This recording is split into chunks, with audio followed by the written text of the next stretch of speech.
Hello అండి అందరికీ welcome to Nivi's kitchen.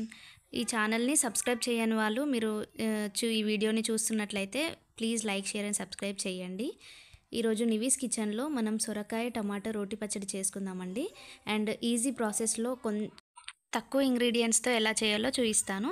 First మనం సొరకాయని, నేను ఫుల్ సొరకాయ తీసుకోలేదండి, మా ఫ్యామిలీకి తగ్గట్టు నేను సగం సొరకాయ మాత్రమే కట్ చేసుకొని పెట్టుకున్నాను. తర్వాత దాంట్లోకి పచ్చిమిర్చి టమాటా కావాలి అంతే. అవి కట్ చేసుకొని పక్కకు పెట్టుకున్న తర్వాత ఒక కడాయిలో ఆయిల్ వేడి చేసుకొని అందులో జీలకర్ర వేయండి. ఒక ఫుల్ స్పూన్ వేసిన నేను జీలకర్ర.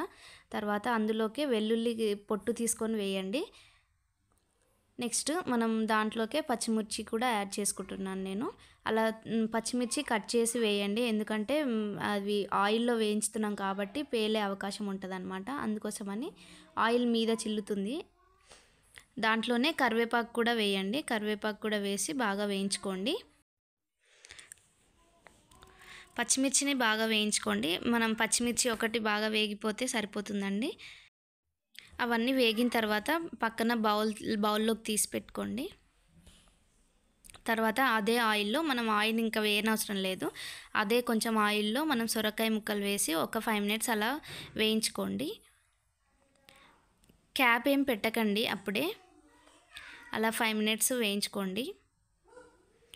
ఆయిల్లో బాగా ఫ్రై అయితే టేస్ట్ బాగుంటుందన్నమాట. తర్వాత ఒక 5 మినిట్స్ వేయించుకున్న తర్వాత అందులోకి టమాటా యాడ్ చేసుకుంటున్నాను నేను. ఇవి సొరకాయ ముక్కలు కానీ టమాటా ముక్కలు కానీ రోట్లో వేసుకునే వాళ్ళైతే చిన్న చిన్నగా కట్ చేసుకోండి, అలా అయితే బాగుంటుంది. నేను ఒక చిన్న నిమ్మకాయ సైజ్ అంతా చింతపండు వేసుకుంటున్నాను. దాంట్లోనే పసుపు కూడా వేసుకొని బాగా మిక్స్ చేసుకొని కలుపుకోండి. చింతపండులో గింజలు ఉంటే తీసేయండి, ముందే తీసేయండి. లేదంటే ఇప్పుడు మనం నూరుకునేటప్పుడైనా తీసేయచ్చు, ఒకవేళ ముందే కనిపిస్తే తీసేయండి. ఇప్పుడు అన్నీ బాగా కలుపుకున్న తర్వాత లిడ్ పెట్టి ఉడికించుకోండి. ఒక 5 మినిట్స్ ఉడికిన తర్వాత నేను కొంచెం ఒక చిన్న టీ గ్లాస్తో వాటర్ పోస్తున్నాను. వాటర్ పోసిన తర్వాత ఒకసారి కలుపుకొని మళ్ళీ లిడ్ పెట్టి ఉడికించుకోండి.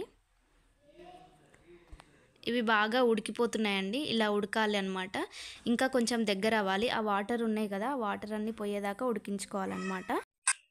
ఇంకో 5 మినిట్స్ వేయించితే ఇలా దగ్గరకు అయిపోతుంది అన్నమాట. అడుగంటుతున్న టైంలో మనం స్టవ్ ఆఫ్ చేసుకోవాలి. తర్వాత రోట్లో మనం ఫస్ట్ పచ్చిమిర్చి వేయించుకున్నాం కదా, అవన్నీ వేసి బాగా నూరుకోవాలన్నమాట. మెత్తగా నూరుకోండి, పచ్చిమిర్చి బాగా ఫుల్గా మెత్తగా అయిపోయేదాకా నూరుకోండి. అలా మెత్తగా అయిన తర్వాత పక్కకు తీయనవసరం లేదండి, అందులోనే ఈ సొరకాయ టమాటా వేయించుకున్నాం కదా, ఇదంతా అందులో వేసి 2 మిక్స్ అయ్యేటట్టు బాగా కలుపుకోండి. ఈ సొరకాయ రోటి పచ్చడి చాలా బాగుంటుందండి. మిక్సీలో వేస్తే చాలా మెత్తగా అయిపోతుంది ఈ పచ్చడి, సో అందుకే నేను రోట్లో నూరుతున్నాను అన్నమాట. సొరకాయ తొందరగా మెత్తగా అవుతుందండి ఉడికిన తర్వాత, అందుకోసమని కొద్దిసేపట్లో ఒక 5 మినిట్స్ అలా నూరుకుంటే సరిపోతుంది. నేను దాంట్లోనే సాల్ట్ వేసి నూరుకుంటున్నాను. అంతే అండి, ఇంకా సొరకాయ రోటి పచ్చడి రెడీ అయిపోయింది మనకు. దాంట్లో నేను ఎక్కువ ఇంగ్రీడియంట్స్ ఏం వేయలేదండి, ధనియాలు కానీ అలాంటి మసాలాలు ఏం వేయలేదు. ఓన్లీ జీలకర్రతోనే మనకు చాలా మంచి ఫ్లేవర్ వస్తుందన్నమాట. మీరు కూడా మీ ఇంట్లో ఇలా ట్రై చేసుకొని చూడండి. సొరకాయ పచ్చడి చాలా బాగుంటుంది. అండ్ దీనికి పోపు వేసుకోవచ్చు, ఆప్షనల్ అండి, నేనైతే వేయట్లేదు, అలాగే తింటాం మేము. ఈ సొరకాయ పచ్చడి వెయిట్ లాస్కి చాలా యూజ్ అవుతుందండి, అండ్ హార్ట్కి కూడా చాలా మంచిదన్నమాట ఈ సొరకాయ. అందుకే ఇలా ఎక్కువ ఆయిల్ ఉండదు కదా, సో మంచిగా పనిచేస్తుంది అనమాట హార్ట్ హెల్త్కి. చాలా తొందరగా డైజెస్ట్ అయిపోతుంది.